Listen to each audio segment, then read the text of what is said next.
Alright, we're live. Okay. Yeah.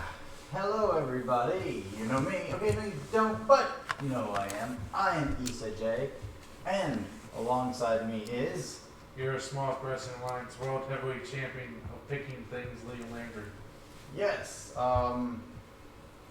We're a few hours. Removed from All Elite Wrestling's Double or Nothing event, the very first show for the company. Yes, and what a show it was. How has your week been before yesterday and before today? Pretty normal. Pretty normal. Nothing too big to say. Mm-hmm.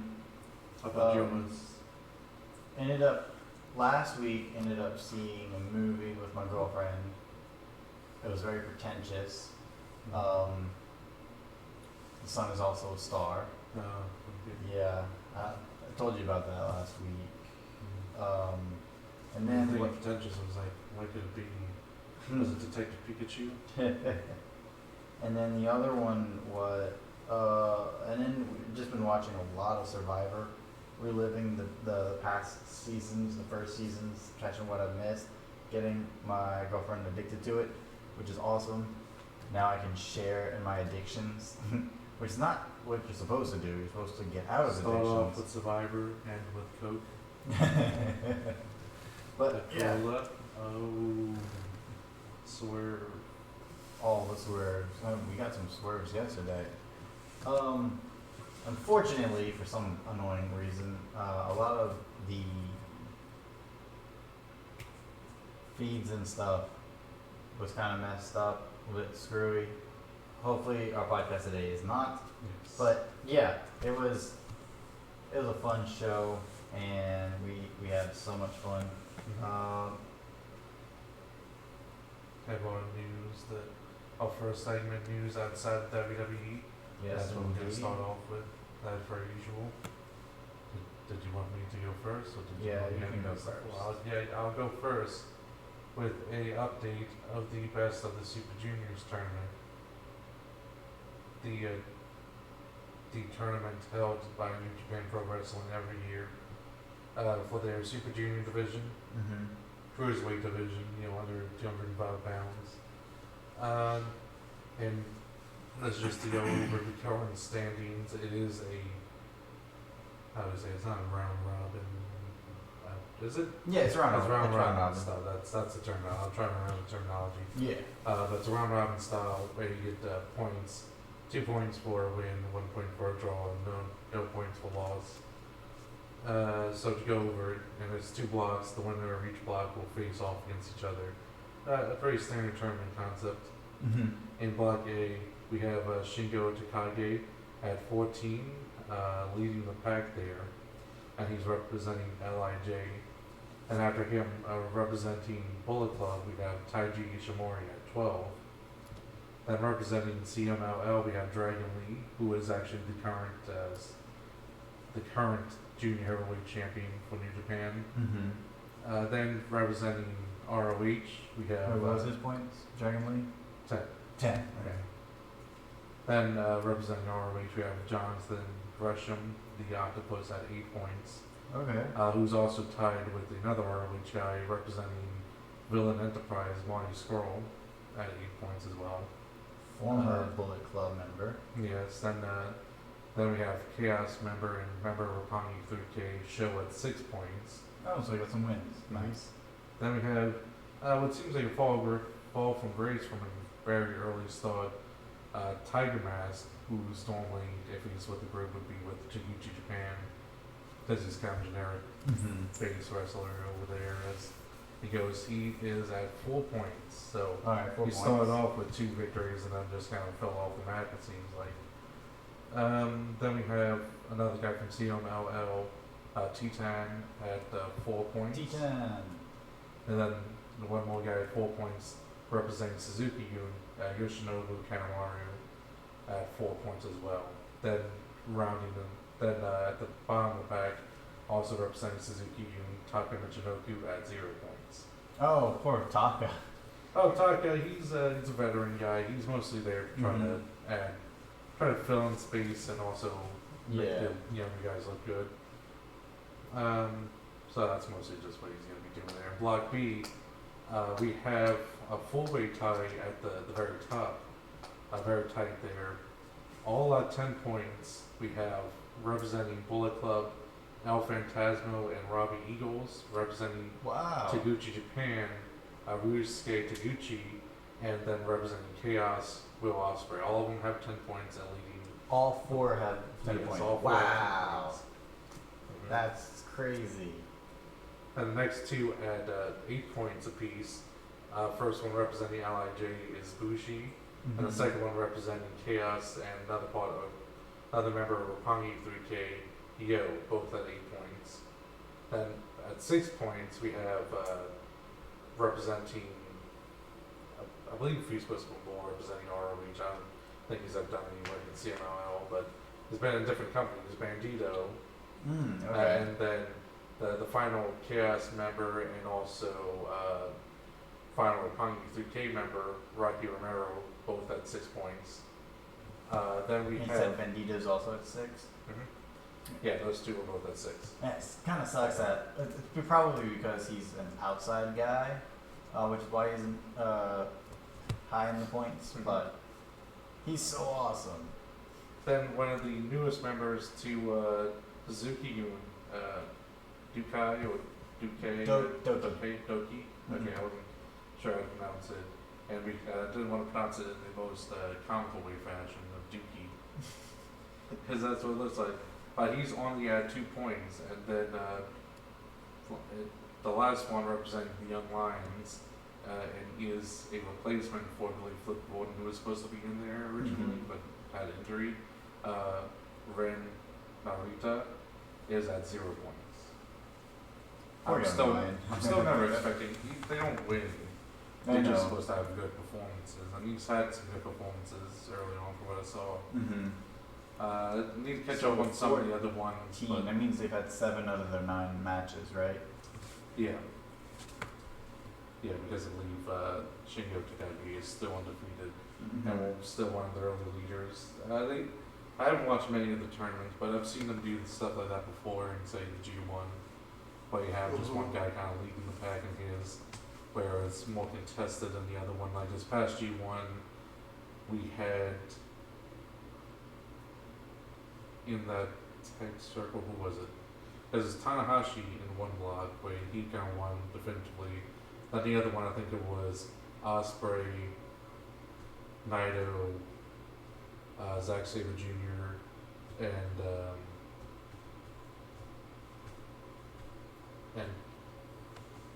Was it? but it's Ospreay. Sonata? It's Amaga's friend, Kenny Omega's friend. Oh, okay. Yeah. Yeah. Kota Ibushi. Kota Ibushi. Yeah, there was for like the 4 kind of leading there, having to actually, I think they ended up some time, but having the win advantage coming in, you know? Mm-hmm. So it's kind of similar fashion. I don't know who's going to pull out ahead of here. Maybe one of the Bullet Club guys from Block B. Kind of show them off because they're newer guys. So It's maybe really Rocky cool. Eagle or It's really cool something, that- It's really cool that both of those 2 newer guys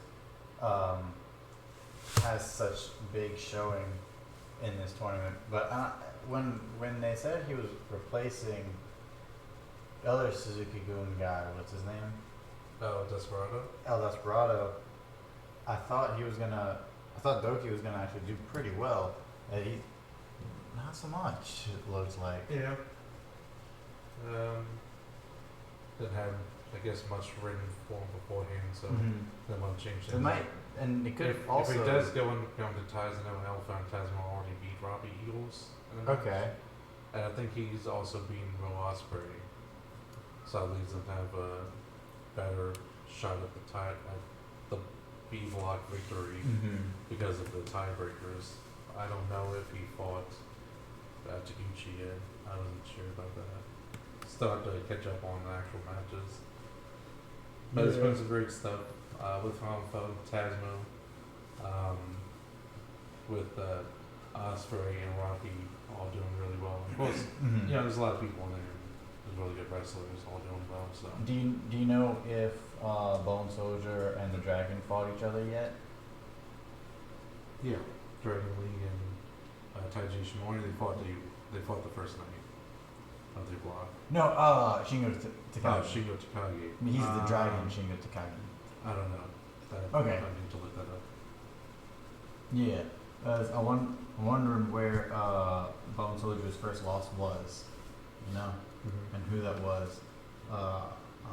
I'll try to find the matches later on. I mean, I can look that up. Okay. You want to do that while I talk about this here, or just wait?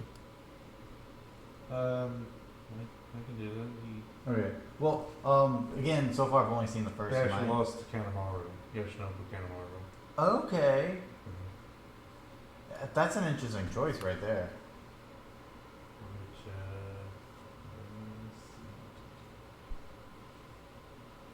yeah, they have not fought yet.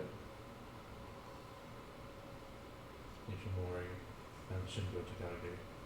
Okay, and then there's 2 more matches, right? Since there's Yeah. so, if Yeah, Bone that's Soldier different wins max point again, 16, so. mm-hmm. Wait, but where is it? It should be 18. 18. Yeah, 18. Yeah.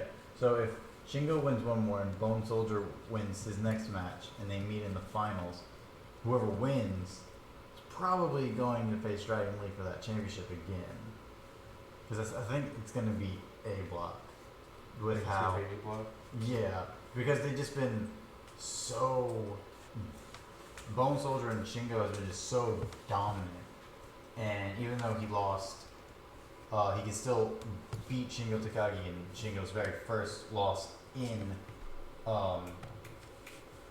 New Japan. So that just screams to me Bone Soldier is going all the way, and probably retaining his championship, or not retaining, but regaining his. Is that right? Winning it back. Yeah. There we go. But I've only seen the first night still when it came to the actual tournament matches, because I got too caught up with all the tag stuff, and I realized later, way too late, that it didn't matter. And then I got busy, and I was like, ah, crud. I could have been seeing so much more. But from what I did see, No, it was if they great did, stuff. probably helped you out and blend the best of the Super Juniors and Survivors together. Should we make that? that sounds so awesome. And every week a new cast member gets eliminated. I mean, I'd be really biased though, if it's the Yeah, cast you'd of be the biased. Super Juniors in there. I think you'd know who I'd end up picking to win. Who would you end up picking to win?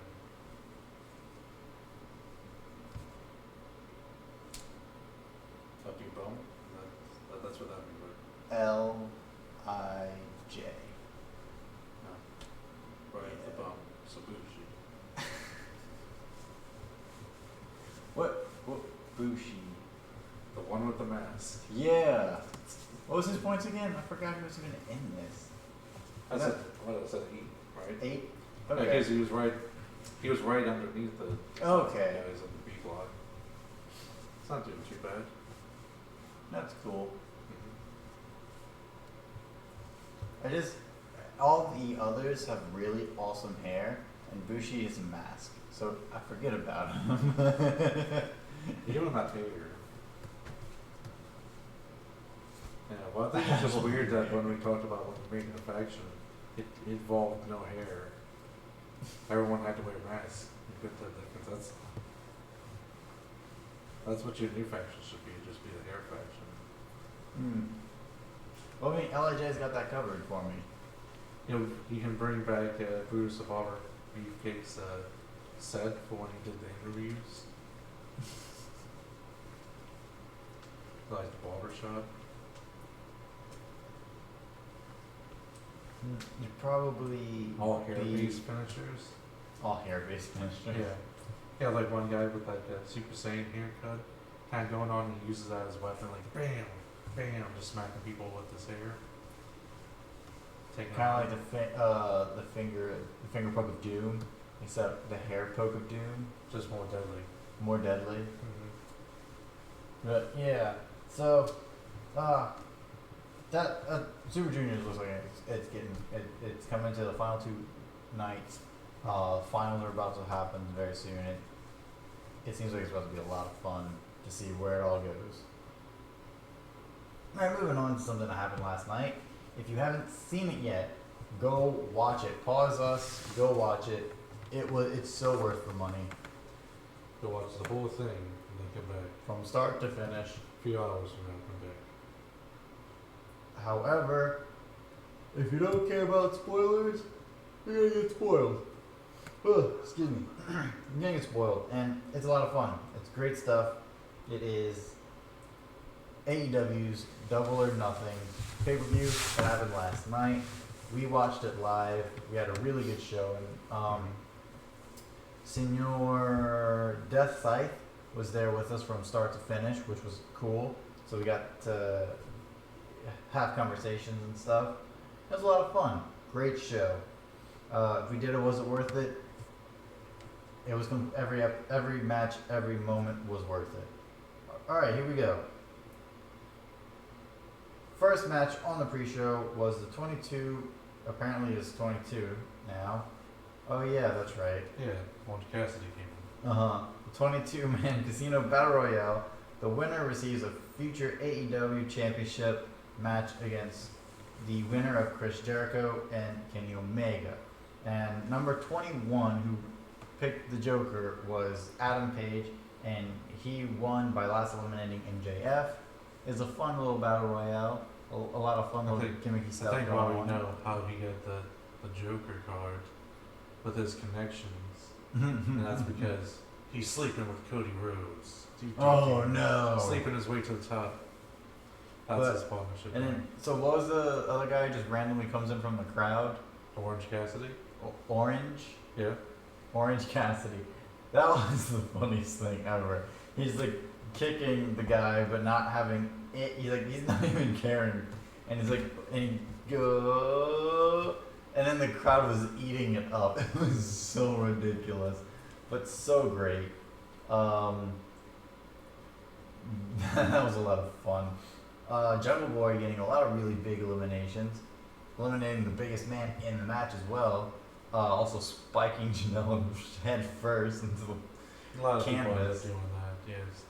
Jungle Boy eliminated AC Romero, that's what you were. AC Romero. Mm-hmm. Okay, and then AC Baby. and then the Luchasaurus eliminates Janela by choke slamming him. I mean, to be fair, I don't think we saw Joe Janela's feet hit the ground. We didn't. I think we saw his neck hit the ground, but not necessarily his feet. So Yeah, his neck went straight through the stinking table. Could have definitely hopped back up on that table because the table's on Cow's floor, so he'd stand on that and then hop back in if he wanted to, but Yeah, probably I think couldn't he because kind of the temporary paralysis. Yeah, I think his temporary death caused him to get eliminated. It's like, well, he did. And a lot of good stuff. Jungle Boy is definitely a huge standout. Luchasaurus was a standout. Obviously, Hangman Page and MJF. And for me, Orange Cassidy. A lot of good stuff. Who were your top 5 standouts? There was Joe Janela with his willingness to die. Some good stuff by EC Romero. That had the suicide dive pod there and stuff. So yeah, that was really crazy. Not a lot in there, but it was good. Then of course Jungle Boy as well. MJF I think looked really good as a standout. And then who else can I say? Try and narrow it down. Yeah. I think I would say I saw some good stuff, in the time frame that I did from Private Party, the tag team that was in there. We saw the double team maneuver there, so we saw some stuff in that. Yeah, they were really cool. Yeah, so I can't wait to see them in a tag match. Yeah. Oh, I can't wait. Yeah, and moving on, it was Kip Sabian versus Sammy Guevara. This was my first time being exposed to these two, and they were awesome. Probably, in my opinion, the weakest match of the night in regards to crowd response. The crowd, it was still the pre-show, and the crowd wasn't yet. Sirs, and I was paying attention to it. The announcers were saying wins and losses matter all the time. Wins and losses matter. Wins and losses matter. So this is where they fully embraced that. It seems to me that they're going to end up having a cruiserweight championship down the line, definitely tag team, probably a trios, and a couple of others. And it's very interesting. And yeah, with Kip Sabian getting the win here, I think it was also the shortest match of the night. But yeah, for what it was, even though it wasn't the biggest standout, what these two men were able to do in the ring was actually pretty good. Any good thoughts? Yeah, I thought it was a good match overall. They worked well together in this pairing. I don't know if they ever fought before, so they seem to have good chemistry. Mm-hmm. All right, moving on to the beginning of the show. We had SoCal Uncensored with Christopher Daniels, Frankie Kazarian, and Scorpio Sky facing off Chima, T-Hawk, and El Lindemann. We got to see OWE finally. These guys were awesome. And it was a lot different than most tag team wrestling that we actually get to see. Chima did not care about the standard rules for tag team. He would just go in and beat up somebody, double team, and go back out, get the tag, and do even more damage. It was a lot of fun. And this is the type of tag team wrestling I would love to see, where the faces and the heels, which one they were, because obviously SoCal had the better crowd response. It didn't matter. All it was is the team to win. So if you got to go in and play a little dirty, you did it. And it just felt real. I mean, even me playing basketball, if you have to take a dive to get someone fouled out, thoughts and...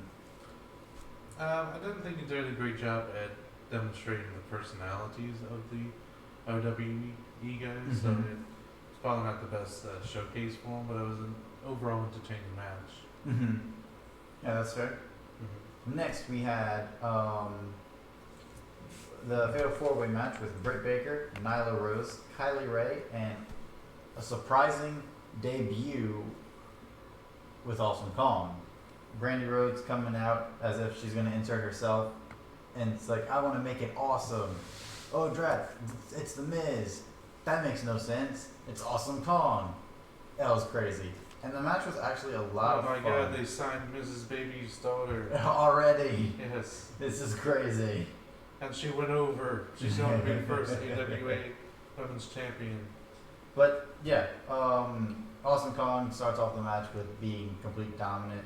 Nyla Rose and Awesome Kong having their stare down. The two with the most to do in the ring though was Kylie Ray and Britt Baker. They did the most here. After a spear into the steps from Nyla Rose to Awesome Kong, that took them out for the rest of the match. Kylie Ray and Britt Baker keep going back and forth, but Britt Baker finally gets the win, and I think it was called the Adam Cole Connection, or at least that's what I heard somebody call it. And if that is what she's calling it, that's sweet. That's her fiance, and she gets the win. Britt Baker gets the win here over Kylie Ray. This was a nice little match. This was a good fatal 4-way. It's a good match. Good match. That's a nice one. Next it's the Best Friends, which is Chuck Taylor and Trent Beretta versus Angelico and Jack Evans. I feel like we're going to just call them the Lime Green Fire, because that's what they were wearing. The Wildfires. Wildfires, there we go. This was a fun match. A lot of... If you're a Spotfest guy, these guys were Spotfest monkeys. They were doing all the flips, but also doing a lot of great psychology and great tag team uh, wrestling. And one of the coolest things was uh, when there was a pinfall, the person gets out of it by just doing. What was that in the last match? Well, a couple times there was a pinfall. Someone just does a backbend out of the That was the next match. the next match. But it was crazy. It was a lot of fun. Best friends Chuck Taylor and Trent Beretta get the win here. At the end of the match, they go and they offer a hug to Angelico and Jack Evans. And both guys are like, no, we're going to do a handshake. And I was like, no. They wipe away the hands and like a hug. They go off and they actually hug. They embrace, but then the lights go out.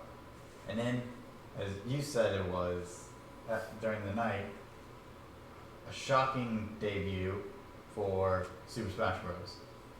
And then lights go out again, and it comes up, and apparently there's masked henchmen, and they just start beating up, dividing the four men, and then they just take everyone out with a lot of cool double team moves and signature moves and stuff. I cannot wait to see the tag. The tag division in this promotion is already the most stacked any other tag division could be. We did the Lucha Bros, Young Bucks, Best Friends, Angelico, Jack Evans, now Super Smash Bros, Private Party, and there's one more big one. But then the other big one, my brain is just not getting. But holy crap, that's awesome! And then like the Super Smash Bros. Were really fluid in the ring too. Did you mean the other one is SoCal Uncensored? Yes, the strong SoCal Uncensored. And then I guess Strong Hearts are gonna be making more appearances. Because I guess as well. that's supposed to be like a faction in Mhm. WWE. Yeah. That group. And there's also other factions that the Dean would talk about, like one of the top factions was Mongolian Wolves from OWE. So That's such a I may cool see name. that. I may see them in some That's, other. that's awesome. Yeah, and then so a lot of great tag team wrestling is going to happen in this promotion. And a lot of great women's wrestling is going to happen in this promotion. And just a lot of great wrestling in general. So, super excited about this. So, moving on, we have Hikaru Shida, Riho, and, well, they did not use, apparently, she has a last name, it's Abe. They didn't use that at all. But Riho Abe and Ryu Mizunami versus Aja Kong, Yuka Sakazaki, and Emi Sakura. Yuka Sakazaki is amazing, and I like her, and she moves so fluid. And watching her do her, I'm gonna go. Like I said, I'm gonna go back and watch this match again just to see everything, because I want to see, and I want to go back and watch a lot of Yuka stuff because she was so much fun. I want to go back and watch a lot of Riho stuff. She's the one who did the backbend out of the pin, which was really cool. And I want to go back and watch more Hikaru Shida stuff because she was awesome. But Yuka DDT Pro was said after the announced signing that they were putting a lot of her matches onto their free level subscription. Okay. So you can see her on DDT Pro. DDT Pro, and that was who again? Yuka Sakazaki. I mean, you should know DDT Pro, with former two-time champion Jack the Jobber. And that's the DDT heavy DDT, metal. DDT Iron Man heavy. Heavyweight championship. Yeah. But yeah, Yuka, awesome. She's a magical girl. Riho, amazing. She was a lot of fun. Emi Sakura looked like a mama. Like she just looked like someone's mom, and it was so. And she came out as Freddie Mercury, That So was she's saying funny. Freddie Mercury looks like somebody's mom? When she took off the fake mustache, that's when she looked like a mom. And then Hikaru Shida, oh my gosh, she had the coolest gear on. She was just she has a really cool look, and she's great in the ring. I cannot wait to see these women come back and do so much more. That was a part of her outfit. It was? Yeah. Okay. Because I saw a picture of her and Rio like before they went out because Okay. Rio was still in her like year she came down. Yeah. And it was still like that. So that was Okay. her outfit. Well, that's cool. Mhm. But yeah, it was a fun match. Yeah. I loved it, and it really showed. Each women were able to show their personalities in the ring very well, more so than the first match. You thought, Yes. and a couple more outstanding stuff that you felt in this match. I think you covered most of them. Okay, Yeah. and then all right, moving on. Don't know why it's not doing that properly, but anyways, moving on. We had Cody Rhodes with Brandy right there versus the older brother Dustin Rhodes, and this was an intense matchup. And it was slow moving at first, and then it started to pick up and just get crazier and crazier. We had Dustin do a blade job, which was so scary because he just kept bleeding, and then with the sweat, it just looked horrendous. Brandy Rhodes spearing Dustin, getting kicked out, and then DDP running out and just picking up Brandy and just walking out into the back, which was funny. Match ends with Cody. Oh yeah, we forgot to mention Hikaru Shida, Riho, and Rio Mizunami won in the last match. And in this match, when we're talking about, Cody Rhodes gets the victory here. At the end, he goes, "You don't. This is not where you get to retire. Nuh-uh, older brother. I'm about to face the Young Bucks at Fyter Fest, and I want you to be my partner." They embrace. They go off to the back. This was a pretty good match, and I'm gonna let you talk more about it because I know this was your match of the night. I was going to talk about it in the later segment though. Okay, we're gonna talk about it in the later segment though. But yeah, holy stinking crap, this was fun. Yeah. Since you're gonna talk about it in the later segment, we're gonna move on. Yeah. It's the Young Bucks, Matt Jackson and Nick Jackson. They are the at the time the AAA World Tag Team Champions. They are facing off against the Lucha Bros, which is Pentagon Jr. or El Sato M, and Ray Phoenix. Yes, I went to go actually look up that other name to say it properly, and I still screwed it up. El Sato M and Ray Phoenix, and they're going for these titles, and I will say the Young Bucks won, and it was a shocking victory for them, and it was awesome, and I will talk more about it in the segment you talk about the other match. I will go into just say that it was a very fast-paced match with a lot of great killer moves that looked really smooth and everything. Oh, it was so Fairly smooth. thrilling wrestling match. Very big ride all the way through. Were you able to ever go back yet? And Not yet. Not yet. Totally do it. Totally do it. I'm gonna go back and actually watch the. Yes, you were talking about that earlier. Alright, and then the final match of the night was Chris Jericho. Oh, before we get there, there was a little segment in between the tag match and the Brothers match, the Rhodes match, and it was the unveiling of the Heavyweight Championship. It's a nice looking belt. Adam Page.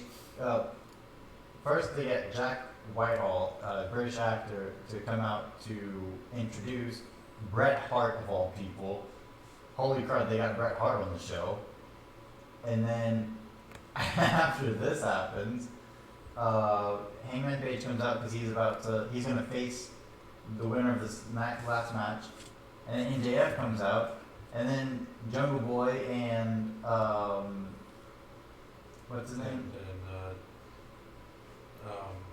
Hardcore Jimmy Havoc Yes. and come out, and they start attacking MJF. So yeah, that was a lot of fun, a lot of craziness. All right, last match. It's Chris Jericho versus Kenny Omega. The winner here gets to face Adam Page. This was a fun match. Yeah. These guys did such a great job here, and holy crud. A good mixture of brawling, technical wrestling, and good storytelling and selling in here, as you would expect from a follow-up from their first matchup. Yeah. And from what you would expect from both these guys. Some exciting parts like Kenny Omega going to a table onto Chris Jericho, because Chris Jericho was trying to hold up the table, and Kenny was like, I don't care, I'm going anyways, and suicide dive right on top of him. Yeah. It's just somehow Kenny gets his nose busted open and he starts bleeding. He looks so intense. You know what spot that happened in? When he punched him in the fucking face. What do you think happened? That's what Chris Jericho said in the interview. It's like, it wasn't the spot, I punched him in the fucking nose. Oh my gosh. And he had a kid right there too, and that was also just asking questions. So I come over to see you. That's what happens if you punch someone in the nose. Oh my gosh. Yeah. Yeah, it was mental. Completely and utterly mental. Chris Jericho gets a victory here after his Judas complex. Elbow right to the head. Knocks him out. 1, 2, 3. Bada bing, bada boom. Chris Jericho versus Hangman Page. That should be a good match. I'm excited for it. Any predictions of who's going to win here? Or when it's going to happen? Fight for the fallen, I would assume. Okay. And I would say maybe they keep it on Jericho a little longer. Make sure it keeps prestige up. Have him be the first inaugural. That makes sense. Yeah. Make sure that you have a meaning in there.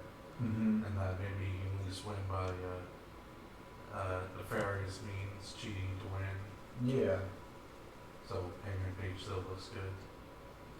And then after this happens, we had a surprise run-in from a apparent, just regular fan from the crowd, and it was Jon Moxley, the formerly known as Dean Ambrose. Yes. You have audio problems?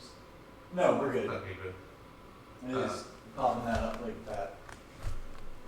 Yeah, so Dean Ambrose comes out, right? John Moxley, that's right. John Moxley comes out, and he just walks, the crowd erupts, ends up staring down Chris Jericho. So they might go back to that and get to do something bigger and crazier. Remember that? My potted plants. When they had that match together, and I don't think I ever saw that match. Well, they had some scenario with the potted plants, and it was named Keith, I think. Oh my gosh. But yeah, so he gives him dirty deeds. So Chris Jericho. And he sees the ref, dirty deeds the ref. Then tries to do it to Kenny Omega, but ends up brawling to the outside. They end up going onto a set piece of poker chips that was stacked up, and hits the dirty deeds, and then throws them off with a fire and scary on Kenny Omega. He throws Kenny Omega on with fire and scary onto the platform. And it looked a lot like an AA as well. I mean, that's basically what it is, fire and scary. Okay. Slam. And yeah, the show ends on Jon Moxley, and immediately after, AEW sent out a tweet going, "He is here, Jon Moxley." It's like, the symbolism was there. We like what he did to Kenny Omega, so we decided to sign him after that. All right. If you're a wrestler and want to join, please attack Kenny Omega. Yes, you will get an instant deal. But that is huge. And then the symbolism of 25 in John Moxley's video was there. Like everything was setting up. He will be there, but we just thought he would be in a match or he'd be a surprise. He was a surprise, but not till the very end. That was after a certain point. It was just like, yeah, I don't think John Moxley's actually showing up. Oh well. The final match is happening. You just completely forget about that, and then boom, there he is. It's like, okay, here we go. Last thing that I think I forgot to mention, there was also one more big point of symbolism with WWE. Case in point, Triple H. Cody Rhodes is making his appearance, and there's this huge Triple H-esque chair. Randy Rhodes gives Cody a sledgehammer, Triple H's weapon of choice, and Cody Rhodes destroys the chair. That seems like it's their declaration of war. We just hope that this helps WWE get better and AEW explodes. It was a fun show, A++ all around. To give the spirit of DJ here, since he likes grading things, A++. Your final thoughts on the show? I thought it was really great overall. I had a nice balance of different wrestling styles there to keep it entertaining all the way through. Mm-hmm. And I just thought it was really good. Yeah, no match felt like the same match at all. Yeah. If only WWE can do They that. were kind of confusing some lots of matches with others. I know. There was one thing. Jack Evans did. That was kind of similar to that. Yes, I don't exactly remember what it was, unfortunately. Okay, well, we can go into our next segment. Yes, this is where we talk about news that is inside of the WWE. Yes. And let me go and quickly grab this one thing up. We can talk about the debut of the new title, the 24/7 championship. Mm-hmm. He matched a title that had the stipulations of the 24/7 rule. So, anytime, any place, anywhere that a match could be taking place on that title, and yeah, We've already had 3 champions. 3 champions. The 2 of them were blind, so it's quite an accomplishment and an inclusion. Yes, people will point out that that's the same number as WWE champions now. That's kind of sad. Kofi Kingston is the only, and Booker T, right? Well, Booker T was world champion. Yeah, he was world champion. Brock was the other one. He's there's been he's quite, half black. yeah, there's quite a few African Americans who were world champions. Especially when you're not even limiting just the WWE, but even before it. You have someone like Ron Simmons, who was the first of that champion, first African American champion of that particular championship. But there's others beforehand for other championships That's what and other companies and all. But yeah, first it was Titus O'Neil, then Robert Roode, took it from him, and then Robert Roode got beat up by R-Truth taken. So that can lead to a lot of fun stuff, especially with the network and YouTube now. They have a lot more opportunity where you can get alerts at, like, say 1 in the morning where a championship change just happens at a Waffle House. And then they could You do can so see much. they can see like one wrestler coming up in like disguise, and it's like, here's your super deluxe chocolate Belgian waffles, Mr. R-Truth. Oh, thank you, And it's sir. like, I'm a big fan. Can I get a selfie with you? And he stands up and it's like, wait, who's that in the background? It's a ref. Roll up 1, 2, 3. Pulls off to the skies. They can do And so it much. says Fandango. They can do returning as so champion. much fun stuff here. Alright. I don't remember who it was, but I thought they had a good suggestion. Maybe it was Jack Jobber saying that his hopes with the championship is that Big E to win it, so that someone trying to get the championship has to go into his hotel room where he'd be having dinner with Becky Lynch's mom. That's funny. Yes.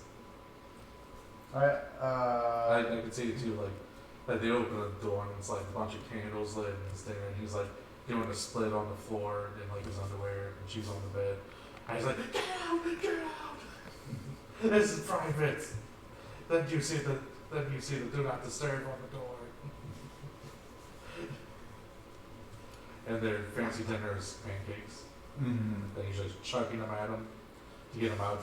oh my They can do a lot of gosh. funny stuff like that. They can. Yes. I think overall for this, I think this could be a good thing because it could bring back comedy wrestling, Mm-hmm. which WWE sorely has missed in such a long time, Yeah. and we just need it back. And if you got Drake Maverick, like those 7 guys right there can carry a comedy-esque belt, so it could be a lot of fun. I also want to see Samoa Joe win it. Mm-hmm. And just carry it around, just treated super seriously. It's a ridiculous thing. It's just like Joe jumping people at grocery stores, joking them out Mm-hmm. to keep the championship. And it'll be like a one-foot thing. He'll like lay traps, like people trying to get him, and they'll, like they try to and it's like, wait, it wasn't Joe. It was just someone disguised as Joe, and Joe pops up, chokes him out. Ding ding ding. I am the best 24/7 champion ever. Try to sneak up on the bed and like pull back the covers. It's just a pile of Samoan cookies. Girl Scout cookies. Like, what? This isn't Samoa Joe. Oh And he chokes him out. And then after like he's finished, starts eating the cookies again. no! Alright, but yeah, so overall, this is going to be hopefully really good for WWE. Yeah. Your final thoughts on it? Yeah, hopefully it's very good. I mean, I think they should probably get me on there to book some of that stuff. See, I got some great ideas now. We have some great ideas for this particular title. Vince, Trips, Seth, oh my gosh. Shane, that's his all you have name. to say is Shane Vince, or Vince and Troy. Stephanie. If you want, just contact us. We have some great ideas. I'm your tag team guy. He's your comedy guy. Come on. Right. Let's get into this. We'll do this one last. There's an unfortunate injury. It's Johnny Gargano, the NXT champion. He injured his leg, I think around last week or so. He's already had the surgery for it, and he should be recovering. Doubt Luger should win it too. That would be an interesting callback. And then they have another interesting point where, like, for other people to win it, they dress up as the Gobbledygook and try to pretend to be it and to steal it. Mm-hmm. So there's just like the 5 Gobbledygookers and they have a match together. I feel a 5-way of gobbledygookers. Wow. But it's a demasking match. Basically, you win by taking off the mask of your other opponent. So it's Elimination style. by completely stripping them down, and it'll just be funnier things under each person. Well, Before we have a get- segment for until, that. until we get the official Gobbledygooker Mm-hmm. to retain his championship. So unfortunately, an injury. He injured his leg. Johnny Gargano, the NXT heavyweight champion, and yeah, he's already had surgery, and he should be back and healed before NXT Takeover 25, which we are hoping is the case because he has a really big match against Adam Cole, baby, Mhm. for the said championship.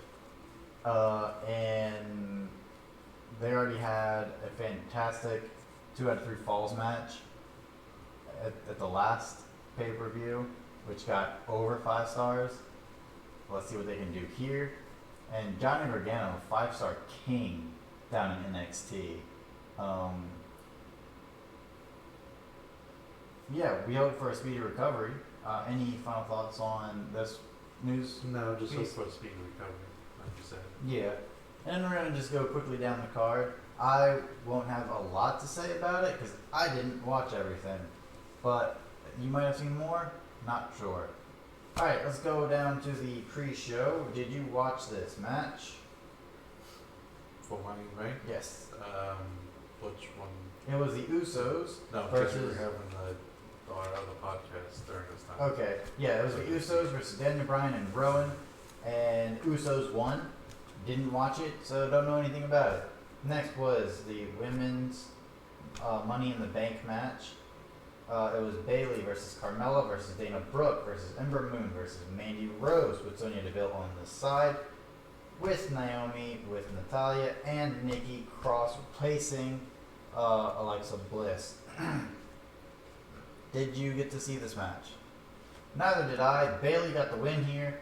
Congrats, Bayley. That's awesome for her.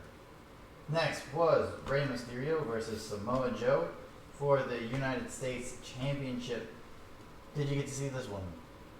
No, because it was too short. It was too short. It's very short. Did they have the time on that? 1 minute and 40 seconds. Yeah. Rey Mysterio is your new champion, but apparently a lot of controversy happened in this match because Samoa Joe did not have his shoulders on the mat at all when the ref counted 3 and screwed it up. So These crooked refs and always helping the good guys win. mm-hmm. And with that, Samoa Joe did have a really good promo on Raw the next night saying, hey, I wasn't pinned, my shoulders weren't on the mat, so you didn't win. And now that you're injured, Ray, do the right thing and give me back my championship. That was really cool. But yeah, so that was weird. Next was Shane McMahon versus The Miz, with Shane McMahon winning because he slipped out of his shirt. Why is this feud still going on? Do you know? Are you happy? Or are you just waiting for AEW to be a weekly show? Okay. You don't want to talk about this one? Okay. Moving on. It was Tony Nese versus Arya Daivari for the Cruiserweight Championship, and Tony Nese retained. Did you get to see this one? Yeah, it's a pretty good matchup. Okay. Any key points you would like to mention here? Not particularly. I mean, it was just a good, solid matchup. Okay. Not necessarily a high flying figure, but it was more, it's more grounded, you could say. Mm-hmm. But it was a good matchup overall. It definitely goes to show Tony Nese's repertoire, because he could do the high flying, but he also could do the great grounding, and he can also do really great technical. He's an all-around great wrestler, and I'm glad he's the champion and he's able to showcase this. Mm-hmm. Next, we had Becky Lynch versus Lacey Evans for the Raw Women's Championship. Becky Lynch retaining her championship. I did get to see the last half of this match with you, and it was actually a really fun little match from what I saw. A lot of good character work from Lacey, and after Becky gets in the armbar, she gets the victory. I missed the point where Becky Lynch's shoulders were on the mat. I missed that entirely. Yeah. It's a weird point when you had a roll up. Mm-hmm. But yeah, at least Becky Lynch won. Also, the Shane McMahon putting his foot on the ropes and getting the rope break count off of a, what do you call that? The pin? The roll up? Yeah, what is the finishing move again? The skull crushing finale? Yeah, he hits a skull crushing finale onto a steel chair. But 1, 2, Shane gets his foot on the ropes, the ref stops counting. Which is stupid. Mm-hmm. Yeah, we're not talking about that anymore. Yeah, Becky Lynch wins. It was fine for what it was. Your final thoughts on it? It was, like you said, fine. It was pretty good. Mm-hmm. Not bad. Then we had Becky Lynch versus Charlotte Flair for the SmackDown Women's Championship. And with a run-in from Lacey Evans to give the women's right, Charlotte Flair is the new SmackDown champion. What do you think about this match? Once again, it wasn't that bad. Mm-hmm. Didn't have as much with it as some of their other matchups, but it was still good. Mm-hmm. Yeah, I saw a little bit of it. I was upset with the finish though, because I like Becky Lynch. But don't worry, everybody, because Charlotte Flair was not champion for long. Bayley cashed in her Money in the Bank after saving Becky. Bayley is your new SmackDown Women's Champion. That was a nice little moment I for still her. feel that Becky needs to also attack Bailey so that she can become back to being Becky 2 belts. Mm-hmm. Because it's within her character. She's not a good guy. She's not a bad guy. But she's the Becky, man. But she's the man. It actually works better for her Yeah. than Roman or anyone else. Mhm. I'm not a good guy. I'm not a bad guy. I'm just a big dog. That's lame. I'm the man. That's awesome. Speaking of Roman, we had Roman versus Elias. Did you get to see this match? No, I didn't even really know it was much of a match. It was 10 seconds long. Yeah, I know Elias attacked him backstage and Mm-hmm. came out to do a song. Apparently went electric. You know, that's a big deal for him. Mhm. Then he got attacked by Roman Reigns, and then it was basically it. Mm-hmm. So next match. It's Seth Rollins versus AJ Styles. A match I want to go back and see. Haven't done that yet. Did you get to It see was this sadly one? enough for Seth Rollins during Game of Thrones finale. Mm-hmm. So that's why we didn't watch it. But no, I haven't gone back to see it yet.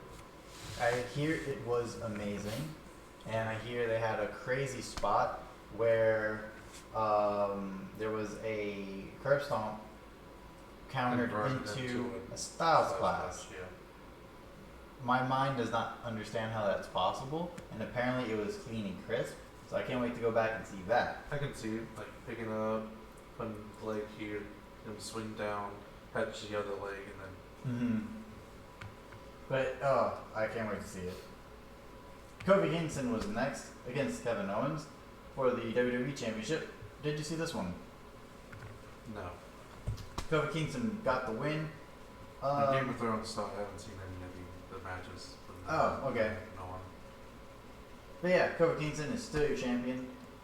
And then the last match was the men's Money in the Bank. It was Ali, Mustafa Ali, Andrade Cien Almas, Baron Corbin, Drew McIntyre, Finn Balor, Randy Orton, and Ricochet.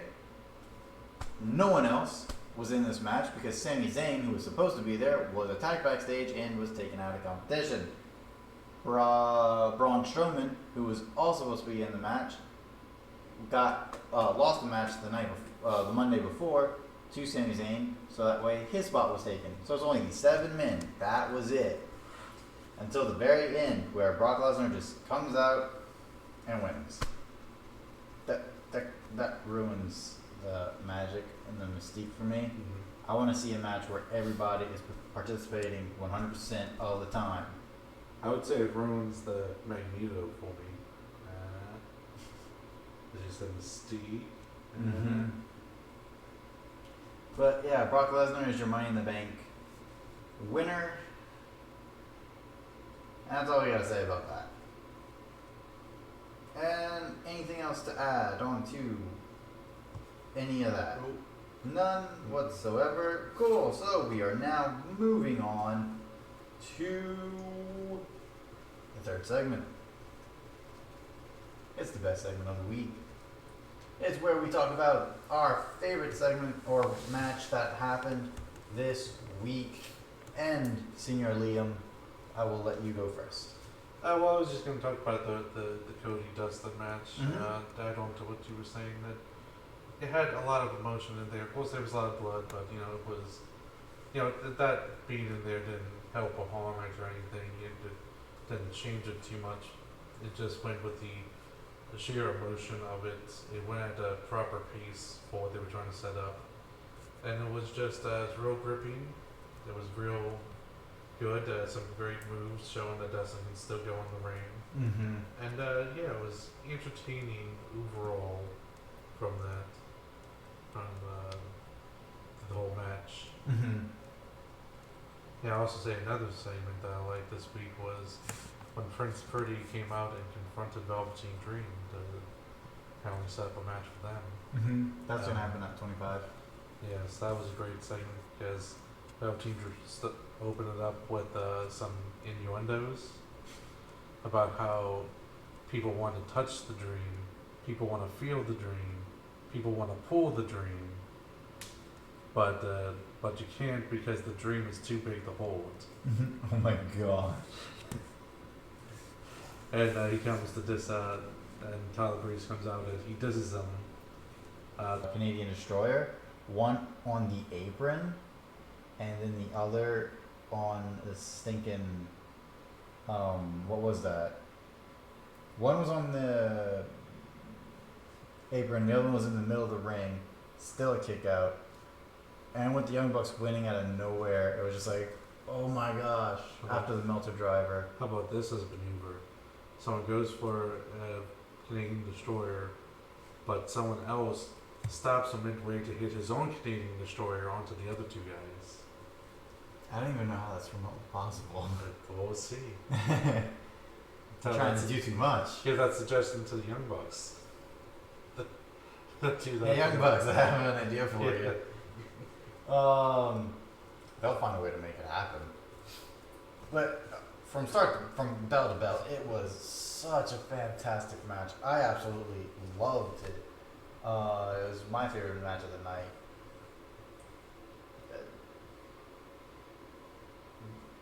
I love tag team wrestling. I've said it a million times on this podcast and on all the shows. This was the tag team wrestling I've wanted for so long, and now I'm finally getting it. I can't wait to see more of these guys. Yeah. And that's that segment. Next up, it's time for us to be a little bit negative here. Unfortunately, it's the Are You Serious? It's no longer Are You Serious WWE. It's Are You Serious, where we rant about things in wrestling, whether it's WWE or otherwise. My negative is that are you serious about the fact that R-Truth is still the 24/7 champion? You have the ability to use your network and YouTube, but yet you haven't had any other championship that's moved around. I feel they're just going to wait for only Raw and SmackDown, which is a big waste. You could just have it go anytime, anywhere. Just have them filmed, and you don't even need to do it online. You just film. You can film like 10 in a row, and just spare them out for a few weeks. Just post like at 10. It's like, oh my god. So and they can easily make it seem like it's live too. Yeah. I mean, they tried to do that with SmackDown for years. Yep. Yeah. Yeah, mine is, are you serious, WWE? Brock Lesnar again? We're sick and tired of him. We are sick and tired of the man. And that's why we had AEW be such a success. Because they understand what the fans want. It's not, we don't want to book your shows. We just want you to hear us saying, hey, Luke Harper is amazing. Use him. Hey, Brock Lesnar, he's boring. He's the same old. Stop using him. Unless you can change up the way you use him, cool, but we don't see it, and we're sick and tired of it. And we're sick and tired of Brock. And we're sick and tired of you using the people we're sick and tired of seeing and pushing behind the people who are amazing. So yeah, you're serious. Just stop using Brock the way you're using him. He's not the moneymaker anymore. He's not. And you're gonna just push more and more people to AEW. On second thought, nah. Keep Brock. Keep pushing more and more people to AEW because we're sick and tired of it. And we're ready for something new and great and all elite.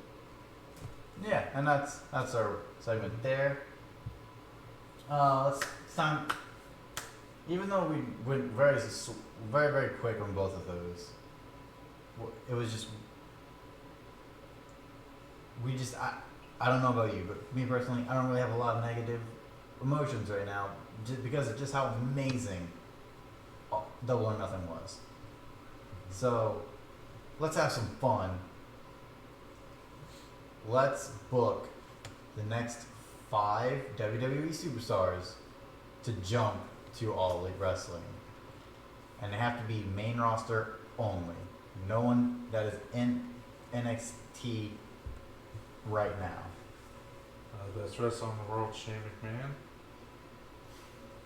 Yeah, let's be serious. This is serious, dang it. Alright, 5 wrestlers and tag teams count as one person. We want to see, Revival. alright, Revival and Sasha Banks. Sasha Banks. Who's the next? Luke Harper. Luke Harper. Luke Harper.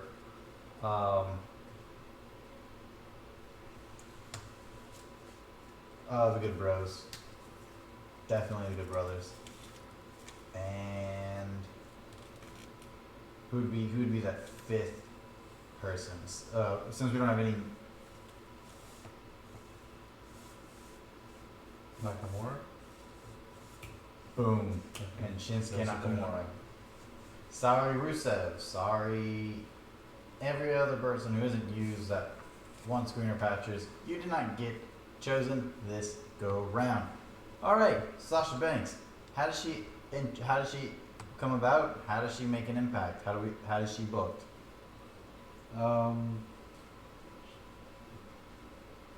Something involving diving neck first onto something. Oh my gosh. Um, She should just go out, find Kota Ibushi, and just start dating him. It'd be very dangerous. then they have a child that comes out with a broken neck. I don't know.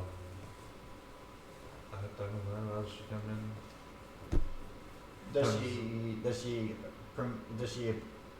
Does she debut in the same vein as Awesome Kong with Brandy Rhodes, or does she do something a little bit different? Does she face her heel? Oh, she's a heel. She's a heel. Yeah. She gonna be a corporate woman, or is she gonna be something different? It's gonna be kind of like a Hollywood concept, but just because, Okay. but it's more like just more mainstream wrestling concept. Okay. So they're just gonna allude to the concept that she thinks she's better than everyone because she's Because on a she much made bigger it. thing. Yeah. Okay. That'd be really. But it's gonna be in a similar vein to say a Hollywood Hogan or Hollywood Rock. Mm-hmm. Yeah, I think that'd be really cool. And then, how does she make it to the main event?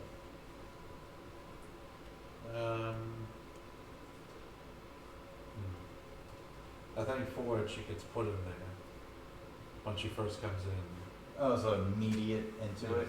I don't help with the heel character. Mm-hmm. Mm-hmm. Not thinking that she's better than everyone else. Yeah, that would be a lot of fun. Revival. You can have like a big multi-women match, but then they're Mhm. like, you can have a championship at the title later on, but then they announce that Sasha Banks get an instant Mhm. in there. Ooh, that'd be good. Keep Garner heat. Yes. Because that Smarky crowd would definitely boo that. I just treat it like they treated Face Charlotte. Yeah, right. So, Revival, they're next. She could even go out there and say, I climbed the same mountain you did.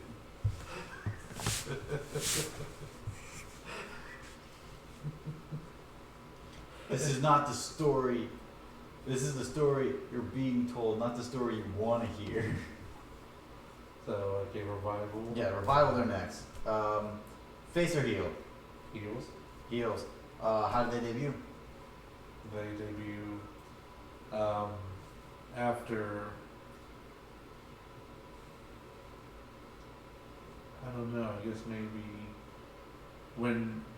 maybe next pay-per-view they make an announcement of the tag team championships, and they come out and show off the belts, and that's when they make their debut, showing and saying like they're gonna win, and of course you have like Young Bucks out there because they're the ones showing off the title, maybe like I don't know, Rock and Roll Express, some other legendary tag team, and it's like like the Young Bucks and maybe a few other legend tag teams out there to show off the title, and they basically come out and attack everyone.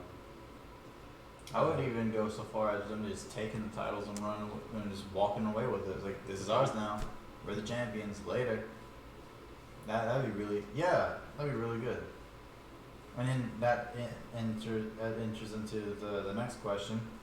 How do they make it to the main event? Which is, they're already there. They insert themselves into it. Whereas Sasha was inserted, I would they still say insert that themselves. they should get an opportunity to have a bunch of matches against other teams and beat them cleanly because they're trying to show off the concept that their style is superior to other people's Mhm. styles. So they need those victories to make them look more imposing Yeah, I would say than they're gonna see like they not the go through bigger tag tag teams. teams that they're trying to up right now, but just having smaller tag teams like jobber tag teams come in. Some of them are good, but obviously they're gonna lose, and they just they had 3 matches. They win those, and like, yeah, we're better. They take those titles, and they're still booked to the smaller matches, but now they have the championship gold, even though they haven't fought for them, and they're just claiming, no, we're the champions. It's already said and But done. they can We're do the that champions. while the best friends and the wildfires or the Super Mhm. Smash Bros. Yeah, that would be a lot of fun. And in Young Bucks, Lucha Bros, and let's throw them in there. Private Party now have to contend with the Revival, FTR, right? All right, next is Luke Harper. Is he face or heel? I would say different. I'd say let's put him as a face because everyone loves him anyway. I was gonna put him as a face. So Yay! take that out. He's a face. At his debut.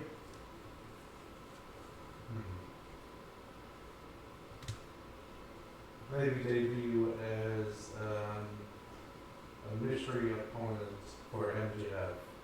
Ooh, And- okay. Like they come out here and MJF's like running his mouth off and he's like, I don't care who my opponent is now, beat anyone out there. And then Luke Harper pops out and then he goes and beats up MJF. That would be, yeah, that'd be an awesome debut. Who does? Oh, how does he get to the main event?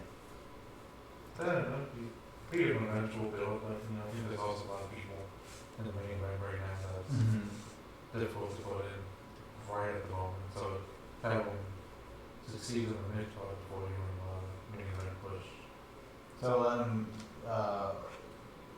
sue in the mid card, and Have him hopefully. feud with MJF, maybe some other, either heels or he can even have him be a tweener and feud with a baby face like Jungle Boy, where it's mostly just a feud where they still respect each other but want to win. Yeah.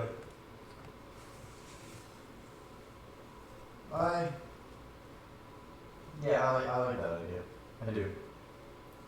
Alright, next is the Good Brothers. Face or heel? Heel. Heel Good Brothers. How do they debut? This is how they debut. By being too sweet. Whoop whoop. Wolfie kisses? Wolfie kisses. I mean, it was an obvious joke, I had to make it. But yeah, how do they debut? I was hoping that you actually had a good idea. Okay, yeah, you did a lot of debuts, let me do one. It's gonna be, right, How'd you do a single one? this is how, oh, I have a great one for Shinsky Knox. Okay. But, this is how alright, so they're heels, this is how they debut. They are, so we already have, they're gonna debut around the same time as the Revival. Revival, Young Bucks, Lucha Bros, and Private Party, they're off in the main event right now. And on the mid card, we had Wildfire, Best Friends, and Super Smash Bros. They're doing their thing. These guys here, the Good Bros, the club, they don't have anything to do just yet. So they come in, and they just. Okay, first, there's this huge announcement that there's going to be a tag team match. Crazy match. It's going to be someone from OWE versus SoCal Uncensored versus a mystery opponent. We don't know who it is yet. And 2 from SoCal, 2 from Strong Hearts, and mystery tag team. And then I'm like, oh, who's it gonna be? Who's it gonna be? No one knows. And then SoCal, they're in the ring. Strong Hearts, they're in the ring. And then you hear the music, and everyone's like, whoa, wait a minute, what is this? And then you see the Too Sweet sign goes up, and the crowd goes mental, and then boom, Good Brothers walk out. And they're soaking it up as faces. They're just complete faces when they come out, because of course they're going to be. And while as the match is going on, that's when the slow turn starts to happen. Because obviously SCU is hugely over in the crowd. Strong Hearts, they were able to get themselves over in the crowd by the way they wrestled. And then it becomes divide and conquer, where the Good Brothers just take someone, just cheats, low blows, throws them into the barricade, where it's only one person left. And I would say, because he's the smallest guy, Lindemann, and he's just like, wait, okay, this ain't good. And then it's just both of them, they just double team him. And because it's triple threat, no disqualifications, they just use all the dirtiest tricks, smashing them with weapons, beating them down, huge heel right there, boom. And they all have something to do. That's how I would do it. Okay. How about Nakamura right now? But also, to main event, I would keep them away for a while, until later on. Keep him in that mid-card section of the tag team. Nakamura, complete face. I like face Nakamura the best, even though Hiro Nakamura is funny and fun. I like face Nakamura the best, where he can just be a crazy face. He's basically Dean Ambrose, but a face. Because that's the first time I ever saw him, I was like, holy crap, this is like Dean Ambrose. He's all crazy and stuff. I like him. And he's going off. He's doing his so he's left WWE. He's a huge face. He gets a huge pop, and he just makes a debut. He's like, yeah, I'm here, cool, and he's walking up with all the, and it's basically we have a huge surprise, and boom, here it is, and he's there. No wrestling match, no anything like that. Everyone's super excited. He says something in Japanese. He says something in English. He's going to walk back, and then out of nowhere, Luchasaurus just destroys him. Because I think Luchasaurus is a cool dude. It's such a cool name. And he gets into a feud with Luchasaurus. I think that would be a lot of fun. And then later on, he can get into a feud with who's another really good heel that they have right now that could afford losses. Ooh, wait, who is?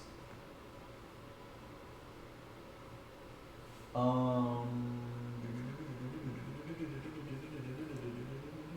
trying to think of the people in. Let's bring him back a couple more times. Brian Pillman Jr.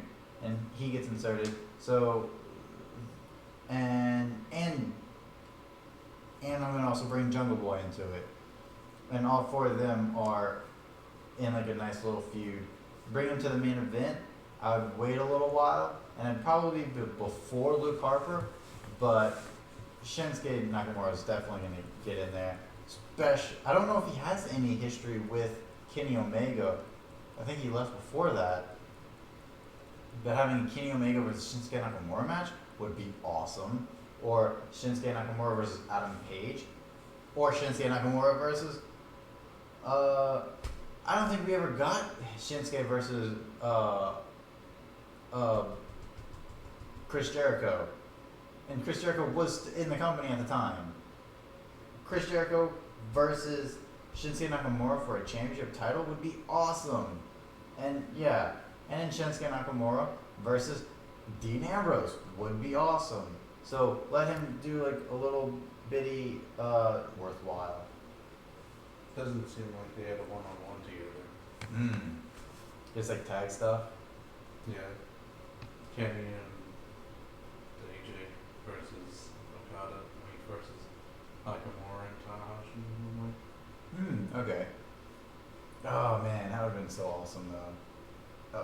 could be. So Shinsuke, go over there, be part of the main event, and then yeah, would he become championship? Would he be champion? I'd like to see that. I would not like to see him be a championship though. That'd be weird. Nakamura championship. The winner gets to have and hold Nakamura all day long. Yeah, like a little baby carrier I'll put on your chest. Winner. Oh boy, that is getting weird. Alright, that's the end of that segment. That was a good booking segment. Yep. Let's go on to The mailbag segment. what do you the think? Thing segment. What do you think? The personal Brain- mailbag segment. Yes, where it's next segment is what do you think? Where we take a question and bring it up to our fellow compadres. Eating with WWE on the weekly. It's a possibility. I mean, Mhm. they're not going to go up direct head to head, Mm-hmm. so it's a different story or concept of competing. But Mm-hmm. I think they can still pull out good numbers, especially with the decline of WWE. People have an alternative and have people come back who haven't been watching for a while. Mm-hmm.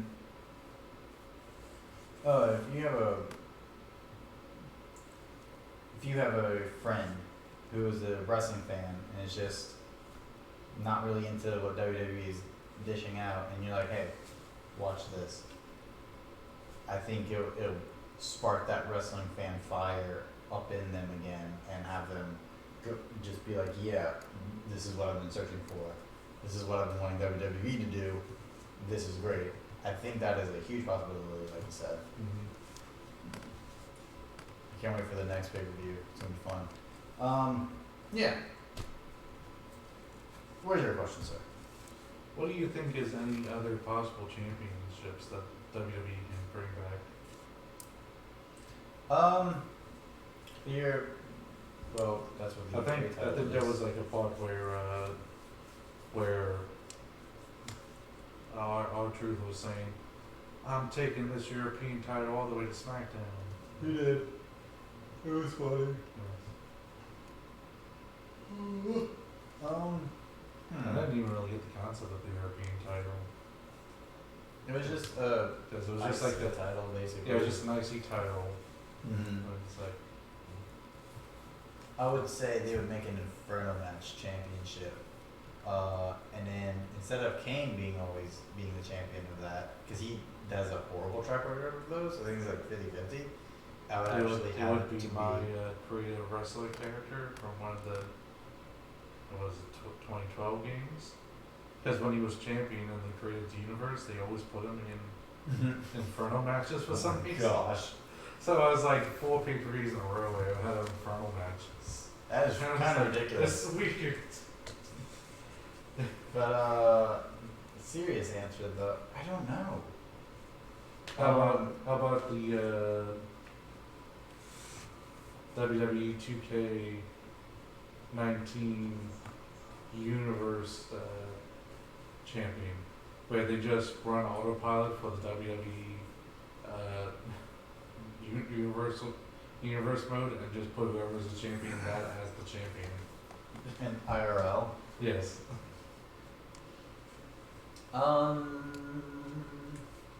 Okay, I have a good championship that I would absolutely love to see because we don't get enough of these kind of matches. A submission champion.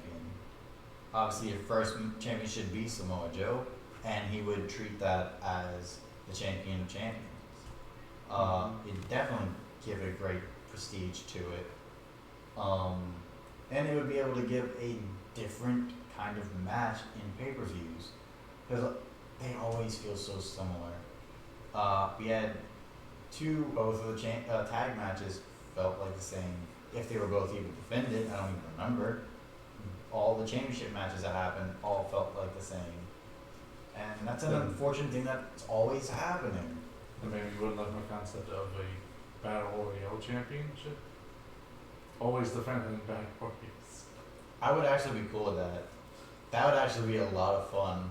And even if you're in the Royal Rumble, if you're in the Royal Rumble, you're defending that championship. How about an professional women's title where it's only won in Saudi Arabia, and it's a women's title, but it's basically just like a golden burqa that they would have to wear. How about this one? How about they bring back, World Championship we haven't seen in a while, the U.S. title. Oh wait, they do have it around. It's just very insignificant and no one cares about it. Yeah. Because they gave it a minute and 10-second match. Yep. But yeah, what do you think about it? Did the Continental title have a match? He No. was the champion. Who was the in champion? Finn Balor. Oh. He was in the Battle Royale. No, he wasn't in the Battle Royale. He was. He's in the Money in the Bank He's match. Money in the Bank.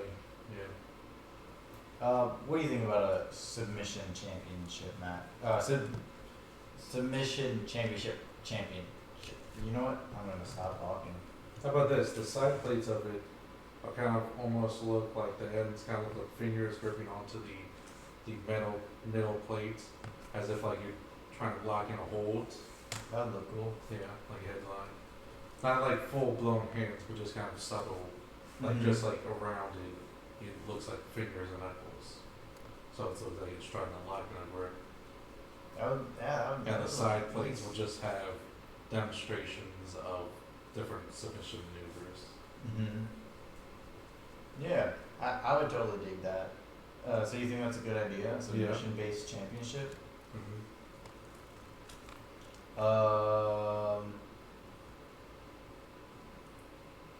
Yeah, and then for the Battle Royale, I think that was a joke from you. Mostly. Okay, but I actually like it. It would be a fun. It for a 3-hour show where most people aren't even there, it would at least give them something. Usually, yeah, battle royales are for bigger and better championships, but you can have like 10 guys start off the show in a battle royale and be like, hey, it's for this battle royale championship, and you can actually do a lot of fun stories with it too. That's just me though. I would totally dig it. And or an elimination based championship like Battle Royale, or they go into an elimination match and the winner gets the elimination based champion. Anything to feel fresh and fun. Championship. No. You do not want to see a bunch of dogs just sitting down peeing on this thing. How about what was I thinking of?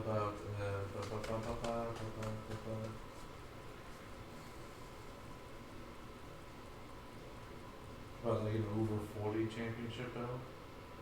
We don't want to see that though. Unless it's like Glacier or PCO or people who can still go. We don't want to see it. Because we know what WWE would do. How about since they've heard it for so long, you have something to replace King of the Ring as a one-night tournament which has its own belts. Isn't that just as a roll at Saudi Arabia again? No? Oh, okay. Because it'll have its belt and it's called the Blank Championship. And it's like a belt, shaped like it, but it's completely blank. And the concept is that it is a title shot. It's not like Money in the Bank where you can use it anytime you want, but anytime you come down, you can call out and the next available time, you'll have an official match for any championship on any of the shows. And you can just also hold it. So it's kind of like Money in the Bank almost. They're kind of like Bleach Underground's,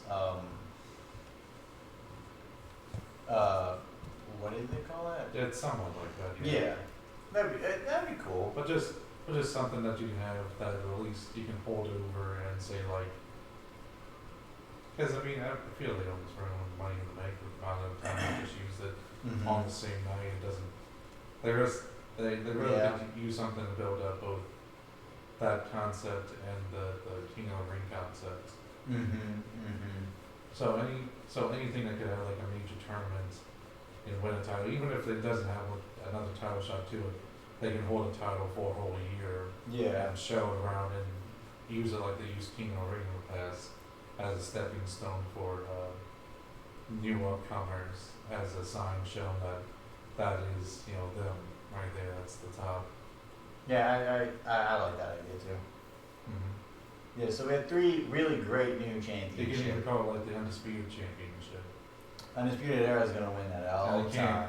And it can't be really fought for, but it's just that there and there for a whole year. It's like, that's the Undisputed Champion, that's the Undisputed top dog of WWE right there. He's the best in the company.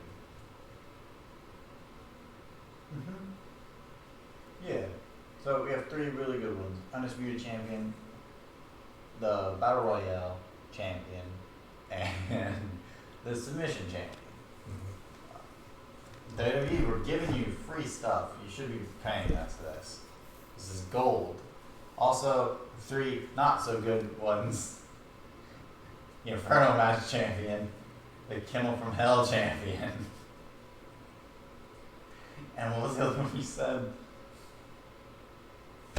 The over 40 championship? Yeah, that no, don't do that either. You should really be paying us for this. The WWE really should. We expect. And you should Five also not be listening to $100,000 bad stuff. Yeah, don't listen to the bad. That's all Oh, we listen how to. about this as well? A mid-card championship for the women's. I think they should have officially unified the women's championship and just have them be able to fight overall and then have a mid-card title so the other one can do stuff with it. They should have, but WWE is weird. All right, let's move on to our mailbag. It's where we take questions that we've heard from you guys and we answer them. And yeah, so biggest question of the night from last night was about AEW, whether or not it was good, whether or not they are WWE contenders. But let's take it in a different direction because it was amazing. What was your low points of the show? Because no show is perfect. The cloud very large stream. They're basically saying that the show was perfect. Well, I'm saying that's one low point. I said before about the concept that I don't think the WWE guys got to show off the individual characters. Then they also had that miscue in the 6-woman tag match. Yeah. With the ref count mess up stuff. Yeah. Oh, also, the other miscue in the men's match, where where Chima ends up pointing the Scorpio Sky to, and he's still just on the apron, and ref turning around is like, oh, and Scorpio's like, oops, he goes in, and Scorpio, you getting this ring right now, mister. Get in this ring, I need to talk to you. Chima said to talk to you, so I need to talk to you. And Chima ask pointed at Chima, you. That means you're a bad boy. You did something wrong. what did you do? that was a bit off. That one was very distracting. Yeah, not a perfect show. And then the length for me for the main event did in the beginning feel a bit long. It definitely felt that it was a lot of fun, but there were a couple points where the crowd did in the beginning did get distracted before everyone was completely invested, especially when Jericho was flicking off the crowd and the dude dressed up as Jesus is getting all the attention. That's a bit of a problem and distracting. So you mean Jesus shouldn't get the attention? He should. It's just They should have just had a run from Jesus. Should have had a run in early from him where he turned all the blood into water. Turned to Cody does the match. just heals him. Yes. It's like, oh, drat, nope, not too much. All right, now you're healed. All right, continue. But, yeah, it was just the amount of blood was distracting because it felt like he messed up. So luckily he's okay. But yeah, there's a couple of things here and there. Any other mailbag questions? Not that I can see. Okay, do you think the success of this show is going to wake up WWE for the better? Or do you think they're just gonna Who stick to their knows? guns? They're gonna stick to their Billy Guns. But wait, Billy Guns not there anymore. What can they do? I don't know. I just have a joke there. Okay. Serious answer.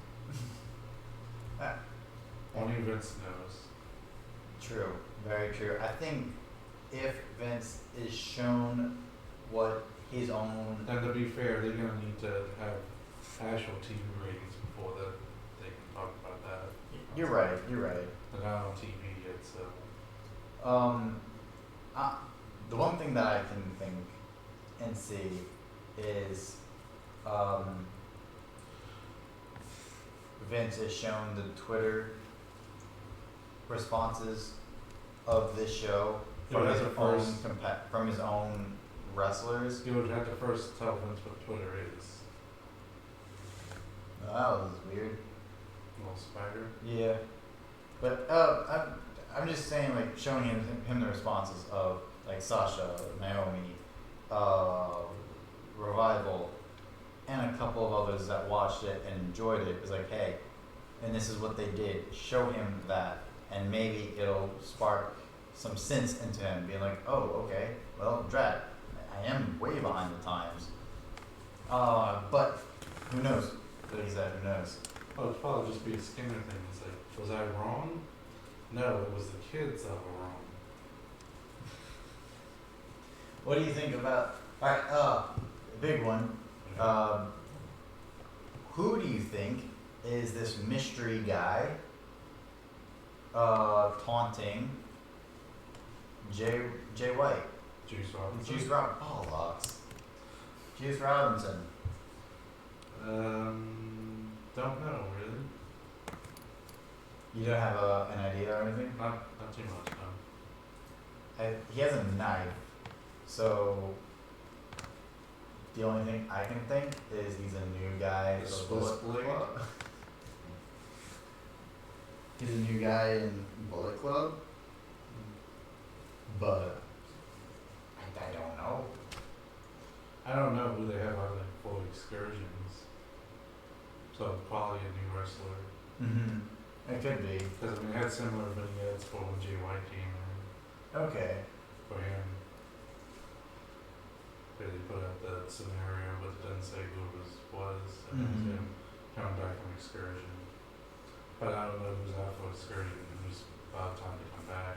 So I can't wait to see the Dominion. I can't wait to see the minion, but I can't wait to see when that big young lion goes off, cause he's an interesting. He has a lot of charisma for what he's doing. He was showcased in all the tag matches. I don't remember his name. The one that they say was the quarterback in American football. Because they always bring that up when he's out there. He's the bigger guy who's just running and just forearming everybody and I stuff. think it's the same guy. Okay. Yeah. He seems like a lot of fun, and he'd be really good. He's an older guy too, older than most of the young lions. What does he look like? Asian. Anything like hair? He has it's not long, but it's like shaggy looking. Dark black hair. He's a little bit bigger as well in body stature. He's definitely a heavyweight. I don't know, but I mean, it's gonna take some time for him to go out for excursion and come back. Okay. That takes a few years. Yeah, he seems like he's ahead of the pack though. He's very much. Yeah, I think he may be on his end, about to go to an excursion. Mm-hmm. Can't wait to see that. Also in New Japan, who do you think is gonna win Best of the Super Juniors and face Dragon Lee? Shingo Takagi. Okay. Shingo Takagi, it's a good shout. Mm-hmm. I also think it's gonna be Shingo. I guess that is a good show. Shingo Takagi. Shingo Takagi. He's the dragon. If you didn't know. I don't know about this. I just want to drag you. Mm-hmm. I think he also wrestled in Pro Wrestling Noah for a time. They may have. Because the announcers were talking up how he's been in so many different promotions and now he's here. And then Pac he wasn't even on the show. Last big question. Do you think Pac will return to AEW to do some stuff? No. You think that's the end for that? That's unfortunate. Yeah. Good show. Yeah, so you're ready to sign up? Let's wrap it up. Yes, right. All right, thank you everybody for joining in and watching our podcast. Don't forget to comment down below and let us know what you thought about everything we talked about and everything else in the wrestling community that we need to know. Comment down below, tell us. After you do that, go and give us those sexy likes. And the unsexy ones. And don't forget to share this video and all our videos to your friends. And enemies. After you do that, might as well hit that subscribe button and become a part of the Smarky family. And then ring the notification bell because You want to get notified for when we go live for our podcast shooting with the Smarky family. And also get notified for when we put out any type of videos, info, polls, anything like that. 100%. Yes. Hopefully we'll be doing another big live stream really soon for Dominion, which we'll be doing instead of a live stream for whatever the crowd they are, Super Showdown in what Cultaholic is like loving to do, saying it's in Australia, since it's the same name as the Australian show last year. WWE, you better put on a Evolution 2. If you don't, we riot and we stick with AEW.